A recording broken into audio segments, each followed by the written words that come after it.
ಜನತಾ ವಿದ್ಯಾಲಯದ ಪಕ್ಕದಲ್ಲಿರುವ ಗುಡ್ಡ ಕುಸಿಯುವ ಭೀತಿ ಎದುರಾಗಿದೆ.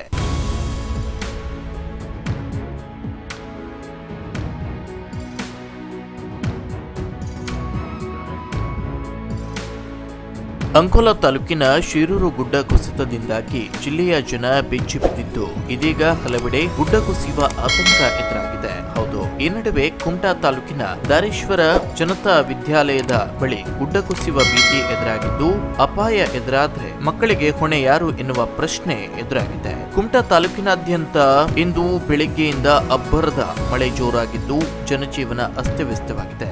ಮಳೆ ಇದೇ ರೀತಿ ಮುಂದುವರೆದರೆ ಇನ್ನು ಹಲವು ಕಡೆ ಗುಡ್ಡ ಕುಸಿಯುವ ಸಾಧ್ಯತೆ ಇದೆ. ಅನೇಕ ಕಡೆಗಳಲ್ಲಿ ಶಾಲೆಯ ಪಕ್ಕದಲ್ಲೇ ಗುಡ್ಡಗಳು ಬೀಳುವ ಹಂತದಲ್ಲಿ ಇದೆ. ದಾರೇಶ್ವರ ಜನತಾ ವಿದ್ಯಾಲಯದ ಸಮೀಪ ಇರುವ ಗುಡ್ಡವೂ ಸಹ ಕುಸಿಯುವ ಸಾಧ್ಯತೆ ಇದೆ.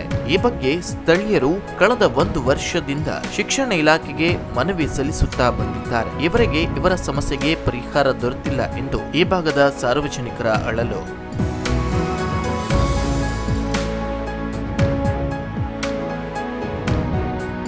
ಈ ಹಿಂದೆ ಯಾರೋ ಮಣ್ಣನ್ನ ತೆಗೆದು ಶಾಲೆಯ ಹಿಂಭಾಗದಲ್ಲಿ ಭಾರಿ ದೊಡ್ಡ ಪ್ರಮಾಣದಲ್ಲಿ ಗುಡ್ಡ ಕೊರೆದಿದ್ರು. ಹೀಗಾಗಿ ಕಳೆದ ವರ್ಷದಿಂದ ಈ ಗುಡ್ಡದಲ್ಲಿ ಸಣ್ಣದಾಗಿ ಕುಸಿಯುತ್ತಲೇ ಇದೆ. ಆದ್ರೆ ಈ ಬಾರಿ ಭಾರಿ ಮಳೆಯಾಗುತ್ತಿರುವ ಕಾರಣ ಗುಡ್ಡ ಇನ್ನಷ್ಟು ಬಿರುಕು ಬಿಟ್ಟಿದೆ. ಹೀಗಾಗಿ ಅಲ್ಲಿನ ಜನರಲ್ಲಿ ಸಹಜವಾಗಿ ಗುಡ್ಡ ಕುಸಿಯುವ ಆತಂಕ ಎದುರಾಗಿದೆ. ಪ್ರೌಢಶಾಲೆ ಕನ್ನಡ ಮತ್ತು ಆಂಗ್ಲ ಮಾಧ್ಯಮ ಪ್ರಾಥಮಿಕ ಶಾಲೆಯಲ್ಲಿ ಒಟ್ಟು 416 ವಿದ್ಯಾರ್ಥಿಗಳು ವ್ಯಾಸಂಗ ಮಾಡುತ್ತಿದ್ದಾರೆ.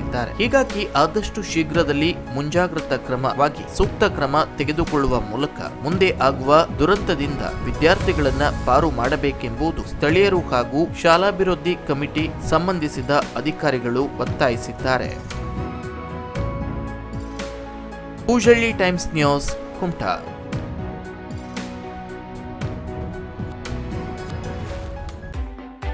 ಸುದ್ದಿ ಹಾಗೂ ಕುತೂಹಲಕಾರಿ ಮಾಹಿತಿಗಾಗಿ ಕೂಜಳ್ಳಿ ಟೈಮ್ಸ್ ಚಾನೆಲ್ಗೆ ಸಬ್ಸ್ಕ್ರೈಬ್ ಆಗಿ. ಪಕ್ಕದಲ್ಲಿರುವ ಬೆಲ್ ಐಕಾನ್ ಅನ್ನು ಪ್ರೆಸ್ ಮಾಡಿ.